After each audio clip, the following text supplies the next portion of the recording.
up, we go up, we go up, yeah. Riding on the wave, yeah, 걱정 없이 how we do.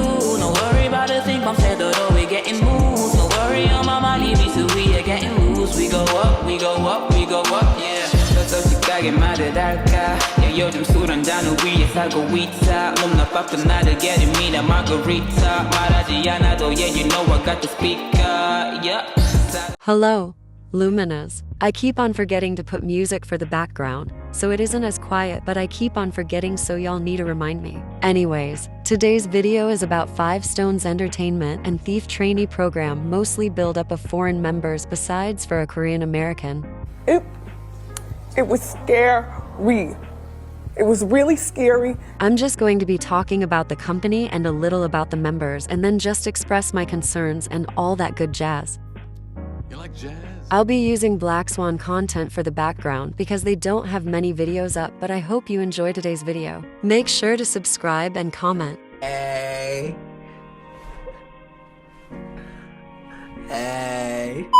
So 5 Stones Entertainment was founded in 2013 by Jaehan as a company for the development of foreigner entertainers. Founder worked with many non-Asian entertainers and decided to create a, and I quote, entertainment agency specializing in the training and talent development of foreigners who wish to live in South Korea and became television personalities, models, celebrities, singers, and actors or actresses. And in 2022, they had created a trainee program to create foreign lineup in K-pop. I believe only 7 of the 13 women are going to be chosen. I'm not too sure. On their K-pop profile, I believe there are 13 women listed as trainees. And may I add, with so much information, I didn't know you could have this much information from just being a trainee for less than a year.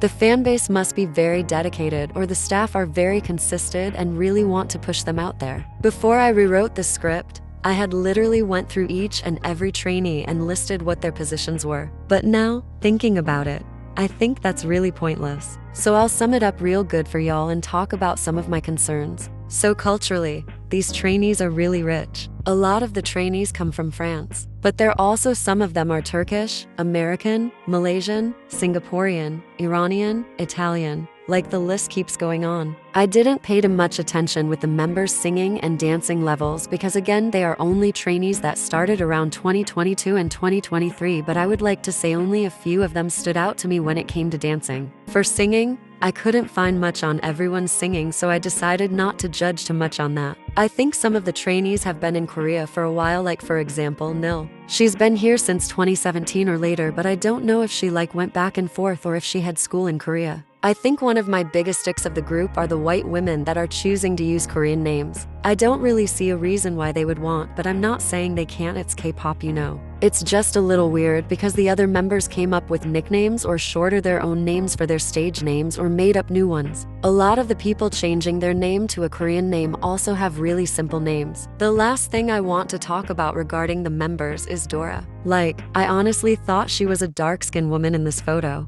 But when I went to her Instagram, she was basic definition of light skin. She wasn't even creamy caramel macchiato, no, she was light skinned. First, I thought they whitewashed her, but she was light before that original picture too, I don't know man. Maybe that was her summer shade. Anyways, from what I can tell, this is definitely far from Gelks. In a sense, they have actually somewhat prepared their idols in a real training program. I didn't bother to look into their personal social medias too much besides scrolling a little because you know if there is something it will come up eventually, and I just didn't have the time to be a stalker today. I feel like the K-pop community gets really triggered when a new non-Asian comes into K-pop, and a part of me can understand where y'all are coming from, but then the POC and non-Asian side of me are just side-eyeing a lot of y'all because y'all are being clearly xenophobic. The same wave of xenophobia we saw when Blackswan's members was first introduced. I'm not going to blindly stan this group, I've learned my lesson, believe me, but I'll probably check their debut and see what's going on with the members from Twitter time from time. We are going to see a lot more of K-pop companies trying to use foreign members now that Blackswan has gained more success and has gained fame from having the second Indian idol though, and I think their second comeback with do better if their fandom shuts the fuck up. I'm not saying Five Stones sold this idea off of Blackswan though, because they started this before their Karma Promotions and they are an agency that tries to help foreigners get into the entertainment world. But I feel like it's going to work like it did in the past and not end up very well for the company, but mostly these non-Asian idols with project group like EXO and Kachi. A lot of the trainees we see in this trainee program are races really disliked in the media. It honestly worries me. I've said before that the reason why big three companies don't need non-Asian idols is because they have the system to basically breed and create whatever idol and whatever image they want. But surprisingly, JYP has taken on a project with creating a K-pop group or a K-pop inspired group in America, but just in my own opinion, and I've only watched the first 2 episodes and don't plan on watching any more. All I can say is that I think JYP is treating this just as another experiment. The reason why groups like Kachi and groups like EXO didn't succeed was because those poor companies lack the abilities to back up such a 50-50 chance of success, if you get me.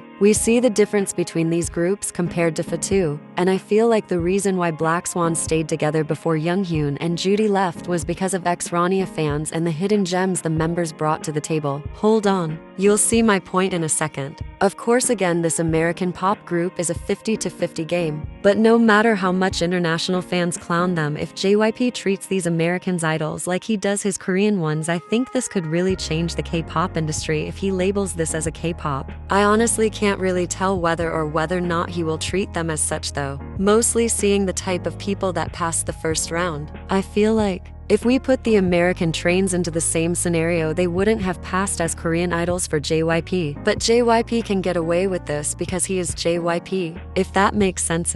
With smaller companies or companies just entering into the K-pop industry, they alone cannot rely on their name or money or past successes. Even with Blackswan, DR Music has had many successful comebacks with Baby Vox and Rania, but could barely support Blackswan before the Karma Promotions, if we are being honest. What I'm trying to say is that these type of groups are going to keep coming. A lot are going to give a bad reputation towards non-Asians in K-pop, mostly when it comes to white women, and I'm just wondering as a Lumina where Five Stones Entertainment is going to stand. Are they going to bring a more diverse environment for music entertainment in Korea? Or will they be another test and fail that brings more negative opinions about whether or not non-Asians should be K-pop idols? I would really like to know y'all's opinions on this, and I'm excited to hear from Nugu Promotions when their comeback is, if I'm being honest. That is the end of today's video though. Make sure to like, comment, and subscribe. I'll see you next week.